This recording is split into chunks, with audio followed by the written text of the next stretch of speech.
الحمد لله رب العالمين والصلاة والسلام على سيد الأنبياء والمرسلين سيدنا محمد وآله وصحبه أجمعين وبعد. حضرات آج تراویح میں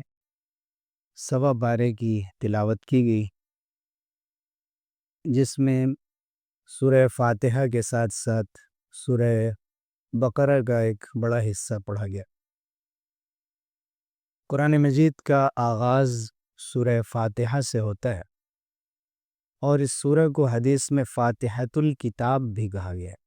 فاتحہ کے معنی ہوتے ہیں شروع، جس سے کیا جائے، آغاز کیا جائے، شروع کرنے والی۔ قرآن مجید کے تحریر میں بھی جب اس کو لکھنے میں اور کتابت میں اور ریٹن فارم میں لایا گیا تو سب سے پہلے سورہ فاتحہ کو لکھا گیا، اور تلاوت میں بھی ہم سب سے پہلے سورہ فاتحہ کو پڑھتے ہیں اور ہماری نماز کا وہ لازمی حصہ ہے۔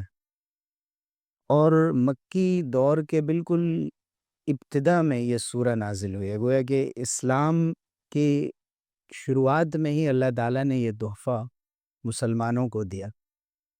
اور یہ سورہ ایسی ہے کہ جس کے امام قرطبی رحمۃ اللہ علیہ نے تقریباً 18 نام ذکر کیے، جن میں مشہور نام ام الکتاب ہے، یعنی کتاب کی بنیاد، اساس القرآن، قرآن کی بنیاد۔ الشفا اس کا نام بیان کیا گیا، یعنی اس میں اللہ تعالیٰ نے شفا رکھ دی۔ 7 مرتبہ کوئی سورہ فاتحہ پڑھ کر اپنے اوپر دم کر لے یا پانی پر پھونک کر پی لے، یہ اس سے بہتر رقیہ نہیں ہو سکتا،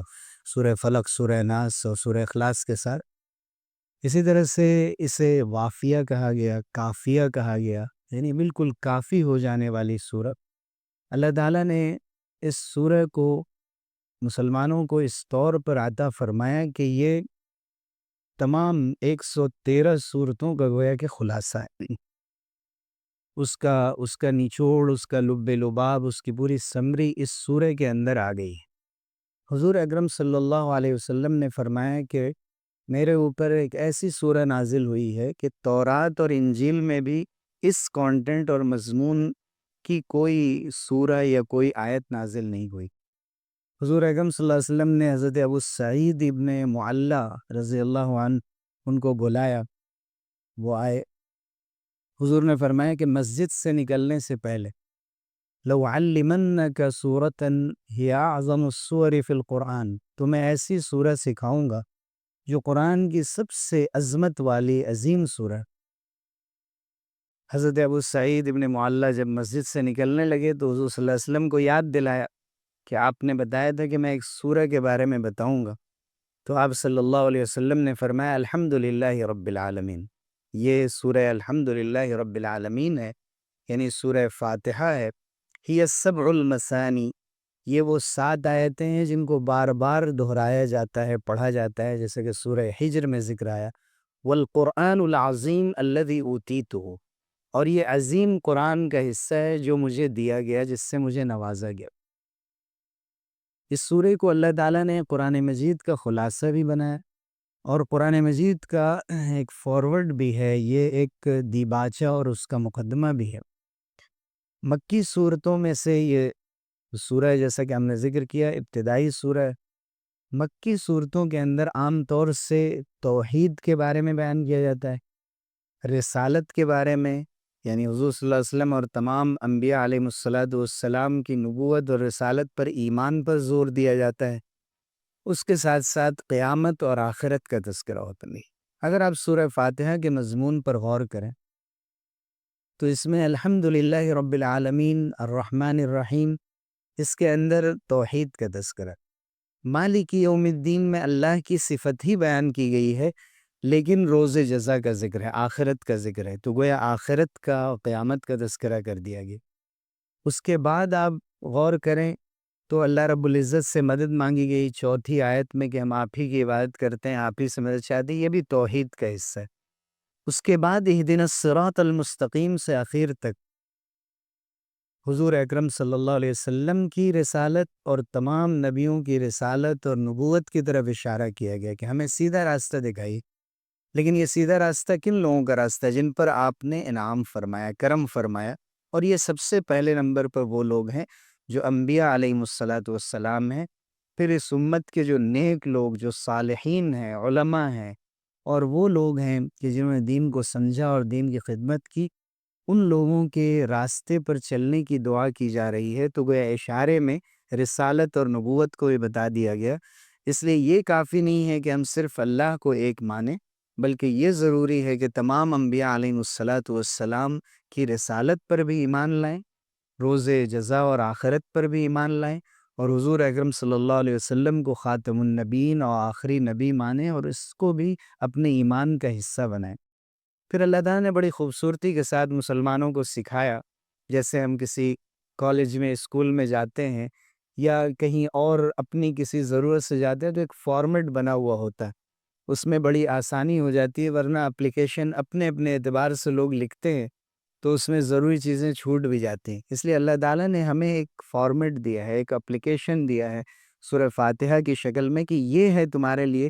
اس کو اپنے الفاظ میں تم دہراؤ، اس کی تلاوت کرو، اس سے دعا مانگ لو، تمہیں الگ سے کچھ سوچنے کی ضرورت نہیں۔ تو یہ اتنی جامع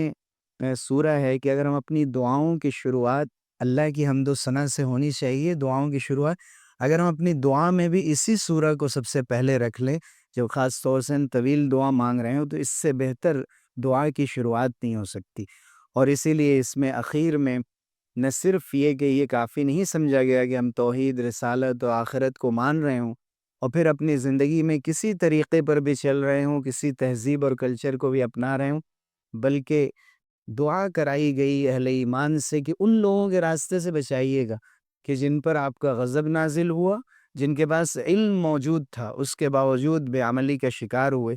یعنی یہودی اس سے مراد ہے، اور اس کے علاوہ وہ تمام لوگ کہ جن کو حقیقت معلوم تھی لیکن انہوں نے حقیقت کو چھپایا، اور وہ لوگ جو گمراہ ہو گئے، یعنی نصارہ، بہت زیادہ اپنے کو تھکاتے تھے، عیسائی محنت کرتے تھے، رحم کرتے تھے، عبادتیں کرتے تھے، لیکن صحیح علم سے بہت دور ہو گئے۔ تو کہ سورہ فاتحہ میں صحیح علم حاصل کرنے پر بھی زور ہے، اور صحیح علم حاصل کرنے کے بعد اس پر عمل کرنے پر بھی زور ہے۔ اگر ہم نے علم صحیح حاصل نہیں کیا، عمل کا جذبہ بہت ہے، ہو سکتا ہے ہمارا عمل غلط، یا ہمارے پاس علم آ گیا اور ہم نے عمل نہیں کیا، تو پھر ہمیں اللہ سے جوڑنے والی کوئی چیز نہیں ہوگی سوائے عمل صالح کے۔ اسی لیے اس دعا کے بعد حضور اکرم صلی اللہ علیہ وسلم نے ہمیں آمین کہنے کی ہدایت دی ہے۔ آمین کے معنی ہوتے ہیں اللہ قبول فرما لیجئے۔ ہم دعا کے بعد، سورہ فاتحہ کو پڑھنے کے بعد آمین کہتے ہیں۔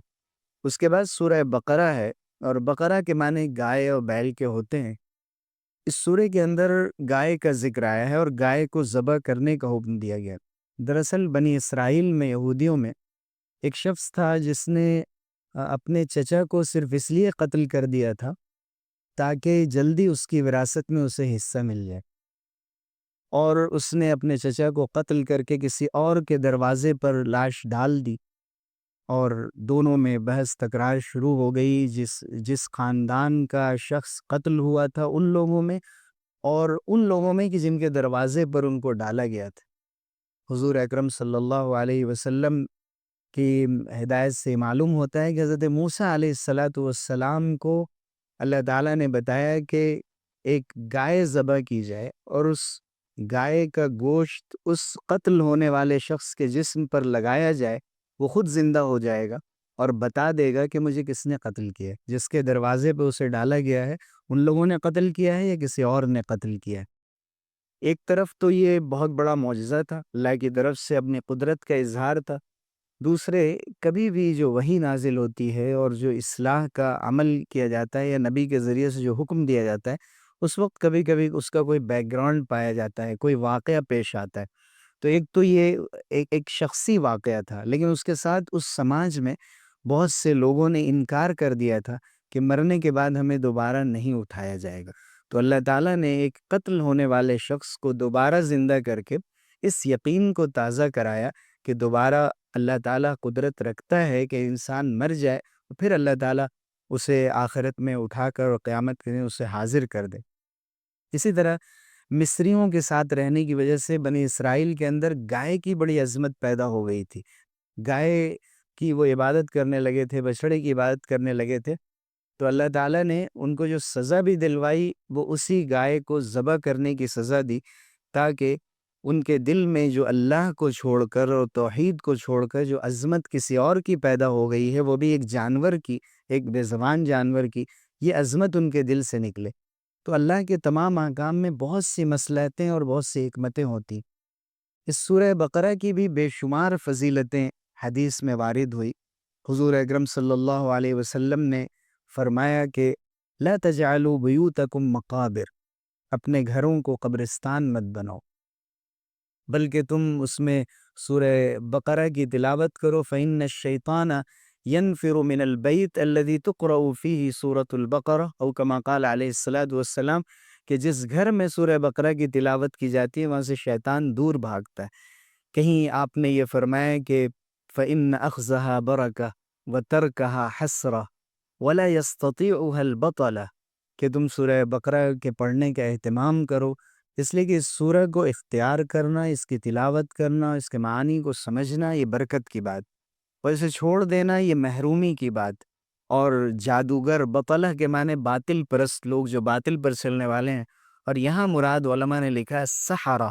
یعنی وہ لوگ جو جادو کرنے والے اور لوگوں کو دوسرے اعتبار سے نقصان پہنچانے والے ہیں۔ فرمایا گیا کہ سورہ بقرہ اگر پڑھی جائے تو اس کے بعد ان کے اندر یہ صلاحیت نہیں ہوگی کہ وہ اپنے غلط اعمال کے ذریعے سے کسی کو نقصان پہنچا سکیں۔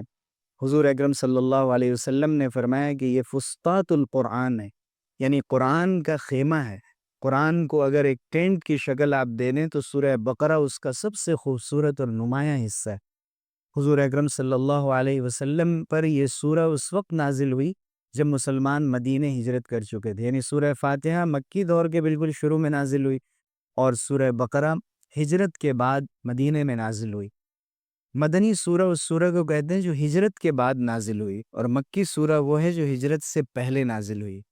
اس میں صرف 281 نمبر کی آیت ہے کہ وَاتَّقُوا يَوْمًا تُرْجَعُونَ فِيهِ إِلَى اللَّهِ، جس کے بارے میں بہت سے علماء نے لکھا ہے، اور بعض احادیث سے بھی اشارہ ملتا ہے کہ یہ سب سے آخری آیت ہے۔ اس کا مطلب یہ ہے کہ پوری سورہ بقرہ ہجرت کے فوراً بعد نازل نہیں ہوئی، بلکہ یہ آیت، اسی طرح سود کے حرام ہونے کے بارے میں جو آیت ہے تیسرے پارے میں، سورہ بقرہ کی ہی آیت ہے۔ یہ چند آیتیں ایسی ہیں جو بالکل اخیر دور میں نازل ہوئیں، اور بھی بہت سی آیتیں بعد میں نازل ہوئیں۔ سورہ بقرہ کے بارے میں بہت سے علماء نے لکھا ہے کہ اس کے اندر 1000 چیزوں کی خبریں دی گئی ہیں، چیزیں بتائی گئی، ماضی میں کیا ہوا، آئندہ کیا ہونے والا ہے۔ 1000 چیزوں کا حکم دیا گیا ہے، 1000 چیزوں سے تقریباً منع کیا گیا ہے، جیسا علامہ ابن کثیر نے اپنی تفسیر میں لکھا ہے، اور ہو سکتا ہے کہ اس سے بہت زیادہ بھی ہو۔ اسی کے اندر نماز کا حکم، زکوٰۃ کا حکم، اور جو چاند کی تاریخیں ہیں ان کو اپنی زندگی میں عبادتوں کے لیے اختیار کرنے کا حکم، اسی میں جہاد کا تذکرہ، حج کا تذکرہ، روزے کی فرضیت کا تذکرہ، اسی میں آیت الکرسی، اسی کے اندر آیت المدائنہ جو سورہ بقرہ کے بالکل اخیر میں یہ آیت آئی ہے، جو قرآن کی سب سے بڑی آیت ہے، پورے ایک صفحے کے اندر ہے، اور جس کے اندر مالی معاملات میں صفائی کا حکم دیا گیا ہے کہ جب آپس میں ہم لین دین کر رہے ہوں، خصوصاً ادھار معاملہ کر رہے ہوں، تو مستحب یہ ہے، بہتر یہ ہے کہ اس کو لکھ لیا جائے اور اس کا ریکارڈ مینٹین کیا جائے۔